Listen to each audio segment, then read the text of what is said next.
Welcome to Beyond Valor. Today we explore the story of Kuwaiti heroes, people who focused Saddam's brutality with unmatched bravery. In this episode, we uncover the courage of those who stood tall in adversity. Join us as a journey through Kuwaiti darkest days, honoring those who defined oppressors and unanswered calls of duty. Beyond Valor goes beyond headlines into personal sacrifice and shaped Kuwaiti's history. Their stories may have faded, but the beyond valor, every sacrifice is remembered. Stay tuned for this episode's story, where the legacy of Kuwait martyrs continue to shine through the shadow of the past.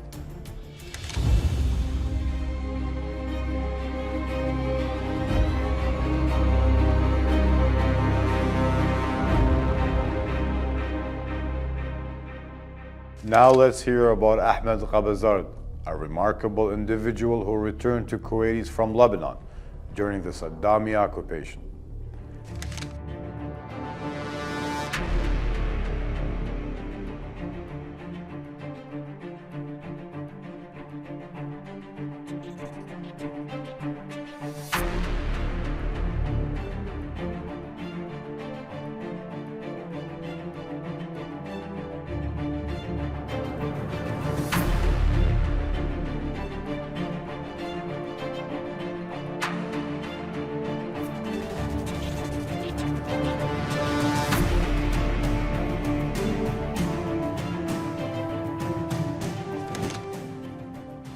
Ahmed working in personal protection wasn't just about invading safety, he was also inspiring trainer. Back home, Ahmed joined the resistance, bringing not just his military skills, but also contributing to planning a strategy discussion with Colonel Mahmoud al-Dosari. He evolved into a brilliant leader, not just an individual contributor. Ahmed's role went beyond strategic planning. He cared about the human side. He provided physical and logistic support, fostering unity with resistance and ranks. Facing escalating challenges, Ahmed requested special weapons and explosives to boost the term's capability. He took charge of the Jabriya area, forming a team to address its unique challenges. This story reveals the journey of martyrs, showcasing daily details that highlights Ahmed's resilience and optimism in the face of adversity.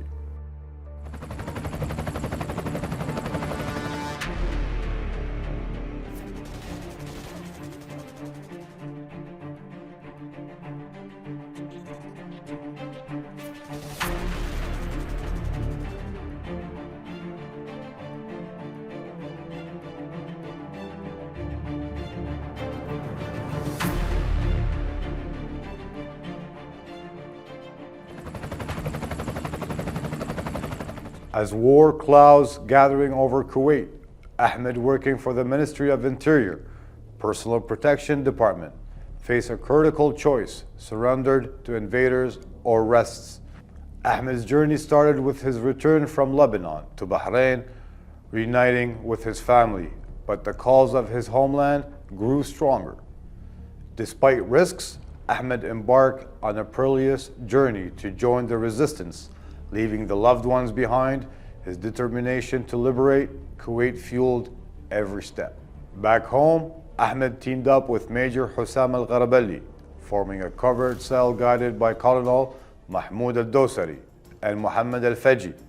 Ahmed grouped mainly skilled individuals for the Personal Protection Department and military, played a critical role in intelligence gathering and transportation weapons from the southern border to key points at Al-Ahmadi and Shaiba. Ahmed risked his life to gather vital information about occupation forces, ensuring the resistance had an upper hand. Covert operation included calculating the transportation weapons. Ahmed's leadership, strategic distribution of arms across key locations played an important role in preparing resistance for the battle ahead. From firing upon checkpoints to burning trucks loaded with stolen goods and booby-trapping enemy vehicles.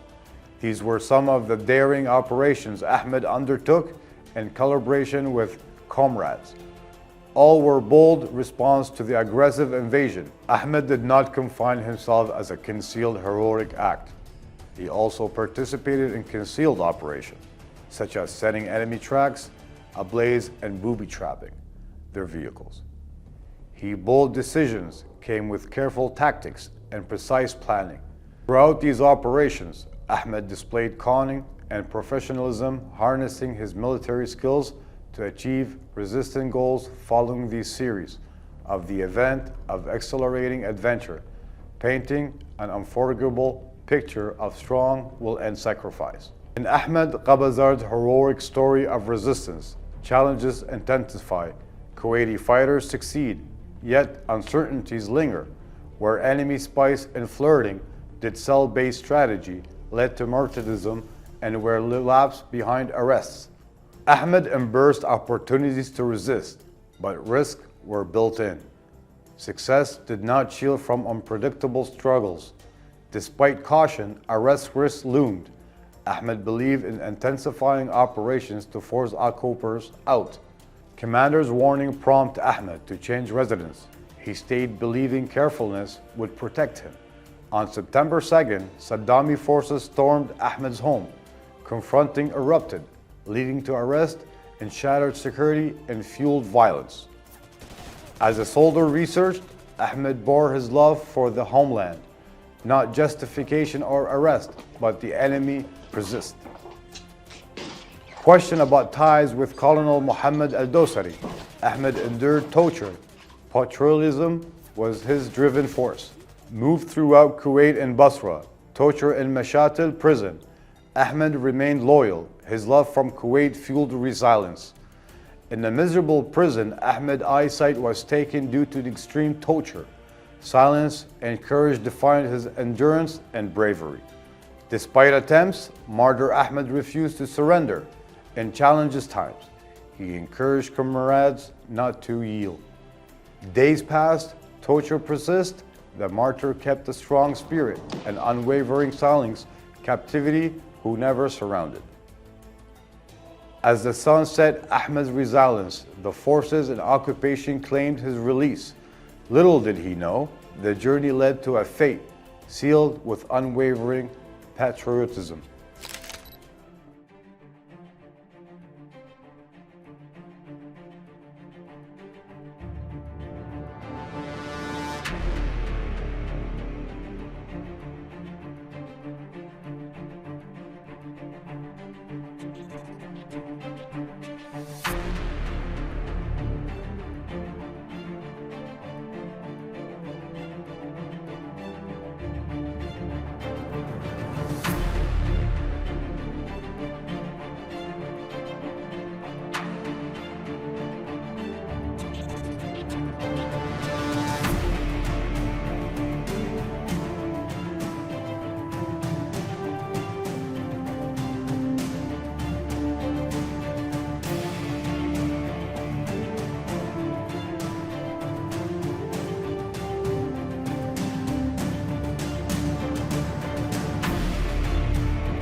If any of you has the courage of a man, it's Ahmad Qabazard, a Saddami soldier said. On September 16 at 8 a.m., Saddami forces closed off Jabriya area. They forced everyone out, presenting Ahmed signs of brutal torture evident. Despite the torture, Ahmed remained defiant. They looted his house, set it on fire, and shot and wounded, embraced martyrdom. The martyr fell silent and steadfast. Ahmad Qabazard, a symbol of patriotism and courage, externally developed in his homeland. The martyr fell silent and steadfast. Ahmad Qabazard, a symbol of patriotism and courage, eternally devoted to his homeland.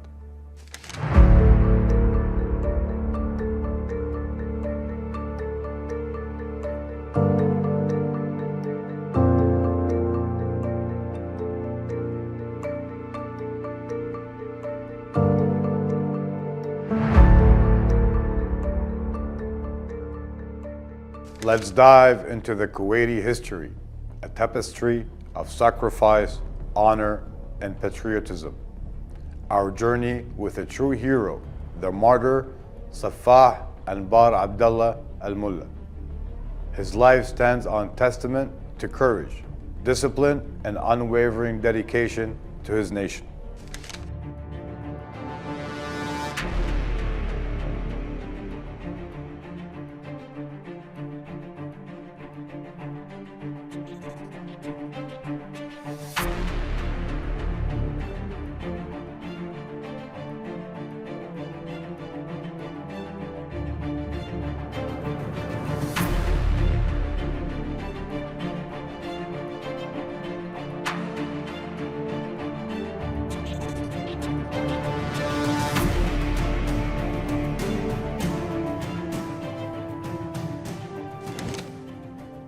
Saffah, a military man of perfect caliber, embodied qualities that endeared him to all. His love for his homeland matched by kindness, bravery, and compassion. A devoted family man, a pillar of strength to his wife and 4 children. Born and raised in Kuwait, Saffah's commitment to excellence led him to graduate from secondary school in the Armethea area. But faith and other plans guided him to the uniform of distinguished military officer. In the Ministry of Interior, Saffah earned his military diploma. Raising through the ranks, his leadership skills saw him to Margab police station and on the military training mission in Canada. During his 6-month course in Canada, Saffah reached the rank of captain in the State of Security Investigation, eventually becoming a deputy chief. Beyond his military duties, Saffah was a loving husband and father, fostering a home filled with love. In the next segment, we'll unreveal a chapter of a story exploring the challenges, sacrifice, and legacy he left behind. As Saddami forces swept into Kuwait, Major Saffah AlMullah, and vacation in London, made a resolute decision to return his homeland at any cost. At noon, Major Saffah called his wife, urging her and their children to head to their mother's house in Salwa without revealing his mission.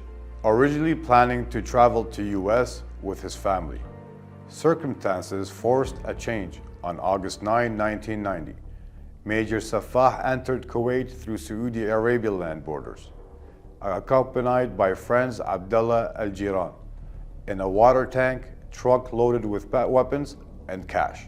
In a moment of confession, Major Saffah made a decisive choice. His wife received a letter from an unknown sender.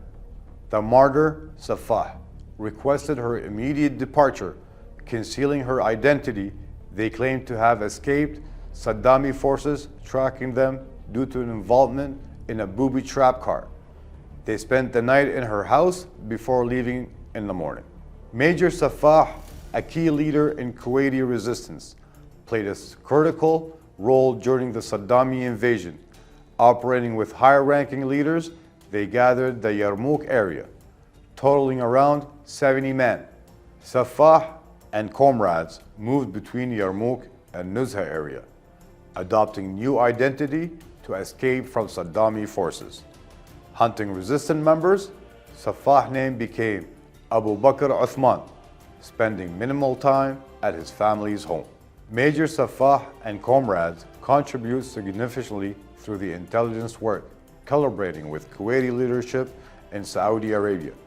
They provided critical updates on resistance activities and received instruction to guide internal affairs. Saddami forces closely monitored the Nuzha leadership group, aiming to apprehend them and weaken their resistance. Despite the threat, Major Saffah and comrades continue their heroic deeds, risking their lives for the liberation of Kuwait. On October 20th, 1990, Saddami forces raided the Nuzha group home, arresting Major Saffah and others. They were taken, knife placed, and integrated later dividend into the spirit cells. A week later, Saffah called his wife, urging her to go to Saudi Arabia, witnessing single of torture and a fellow prisoner recalled Saffah commitment to discipline and military ethics. Unsatisfied with an initial interrogation, Saddami forces deported them to Iraqi separate groups, hiding Major Saffah fate within their prisons and whereabouts remains unknown. On August 2nd, 1990, the then regime troops invaded Kuwait. It began when huge military units crossed the Kuwaiti border, where it met the fierce Kuwaiti army, the resistance group, and an international force consisting of Arab, GCC, and Western allies. The brutal aggression was not limited to Kuwait military only, but it was also followed by the burning policy, which extended its destructive impact on the Kuwaiti land, sea, and air environment, after it resorted to bombing and burning oil wells and pumping oil into the sea. Kuwait's defense forces were rapidly overwhelmed, and within hours, Kuwait City was captured, and the invaders had then established a provincial government. By annexing Kuwait, the occupation forces gained control of 20% of the world's oil reserves and, for the first time, a substantial coastline on the Arabian Gulf. During the invasion, the late Emir Sheikh Jabir al-Ahmad al-Jabir al-Sabah established a government in the city of Taif in the Kingdom of Saudi Arabia, which included the Crown Prince at the time, the late Father Emir Sheikh Saad al-Abdullah Salim al-Sabah, and several ministers and leaders of the armed forces. The late Emir Sheikh Jabir al-Ahmad al-Jabir al-Sabah began to mobilize international support for the restoration of the state of Kuwait in all forums. While the Crown Prince at the time, the late Father Emir Sheikh Saad al-Abdullah al-Sabah, worked on preserving the legitimacy of Kuwait, regulating the conditions of the government, and ensuring a decent life for Kuwaitis abroad and at home, as he supported the Kuwaiti resistance groups inside Kuwait and diplomatic efforts of its missions abroad. Moreover, the Minister of Foreign Affairs at that time, the late Emir Sheikh Sabah al-Ahmad al-Jabir al-Sabah, worked on mobilizing Arab and international diplomats to promote Kuwait's just cause. From the first hours of the invasion, the Gulf Cooperation Council, the GCC countries, hastened to move on the premise that any attack on any member state is an attack on all countries of the Cooperation Council. On August 3rd, 1990, the GCC foreign ministers held an emergency meeting in Cairo, Egypt, on the sidelines of an Arab League Council meeting. The efforts of the GCC countries also succeeded in convening an emergency Arab summit in Cairo on August 10th, 1990. During the meetings, the GCC countries rejected the aggression in Kuwait and demanded for the invading forces unconditional withdrawal from the country. Moreover, in the second week of January, GCC defense ministers met in Riyadh, the Kingdom of Saudi Arabia, and after a comprehensive study of the political and military situation, the defense ministers agreed on the need to implement an offensive action to liberate Kuwait. During this period, the Kingdom of Saudi Arabia played an important role by mobilizing its forces and making contacts with Arab and international powers to hold an emergency summit. The kingdom also welcomed Kuwaitis in its land, providing financial and military support for Kuwait throughout the occupation period. Moreover, the kingdom invited several countries to send troops, becoming the main base of the coalition that had about 800,000 troops from 30 countries. Thanks to the efforts by GCC countries and other allies, the United Nations Security Council issued vital resolutions, starting with Resolution 660 to withdraw from the state of Kuwait unconditionally. And the decisions continued until the issuance of Resolution 678, which authorized using military force to liberate the state of Kuwait.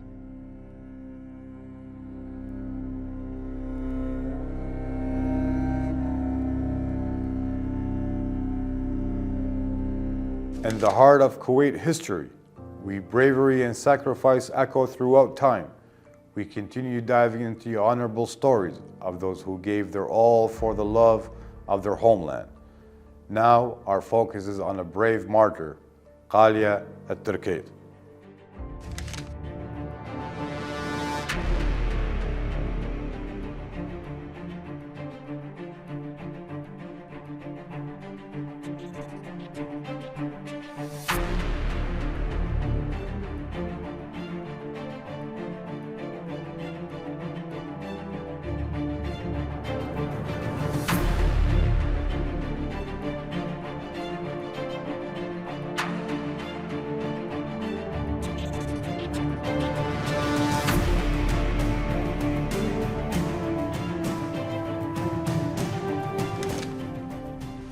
Born on October 4th, 1965, she navigated the corridors of government school, climbing the education ladder until she stood proudly with bachelor degree. Ghalia devoted her expertise to the Ministry of Health, specialized in psychological medicine, a dedicated wife and a mother of three. Her life was a statement to resilience and commitment. Tragically, on the fateful day of February 26, 1991, Ghalia AlTerkeit blessed the soil of her beloved land with the pure blood. Her sacrifice, a symbol of unwavering patriotism, resonates through the ages. The peaceful homeland of the martyr Ghalia AlTerkeit faced an unfortunate invasion by the oppressor Saddam.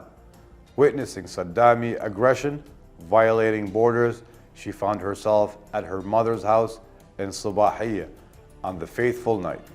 Unaware of the chose, while at work that morning, Ghalia returned to her house, encountering Saddami soldiers, who after researched her car, let her go. She later moved on to her mother's home, finding strength with her mother and supporting each other during these tiring times.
Ghalia committed to her responsibilities, remained careful, never leaving the house without her husband's knowledge.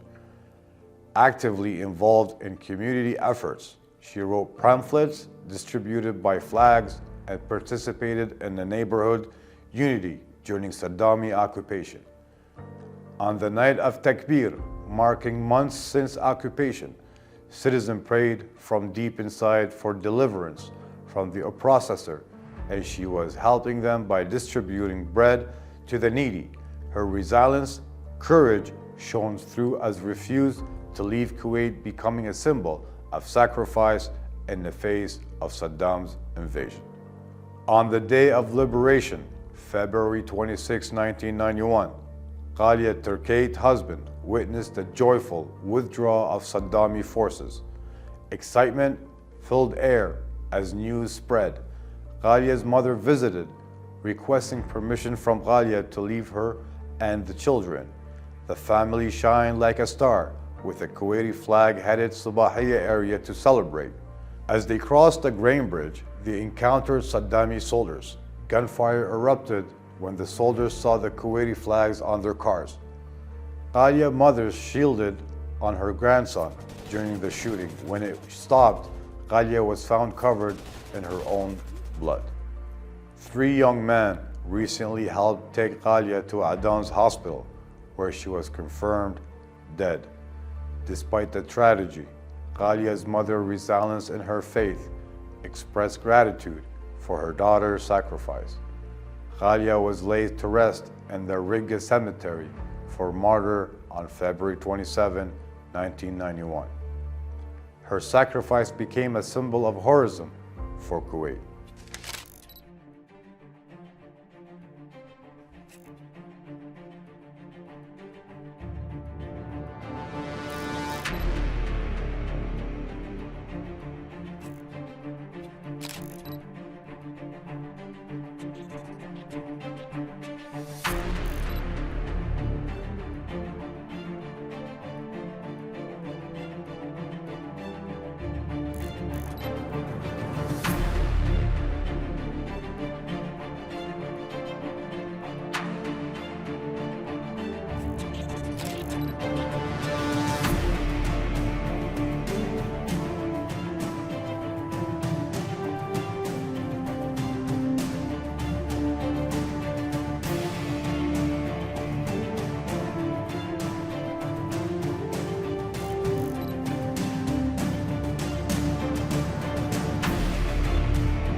As we conclude this episode of Beyond Valor, we have gotten into the profound and heroic narratives of 3 Kuwaiti martyrs who made the ultimate sacrifice during the Gulf War of 1990. Their stories etched in the history of our loved country serve and remain of the courage, resilience, and unwavering commitment to freedom that defined spirit of those unsettled times. Through the lens of personal sacrifice, we have glimpsed the unbeatable strength of the human spirit and the profound impact on those heroes, the collective memory of nation. As we honor those memories, let us also reflect on the enduring lessons of unity, sacrifice, and persuade justice that continue to inspire us today. Join us next time on Beyond Valor as we uncover more untold stories of bravery, resilience from the page of history. Until then, may the legacy of these Kuwaiti martyrs live on, reminding us that even in the face of adversity, the human spirit can rise above, embodying the truth, essence of valor.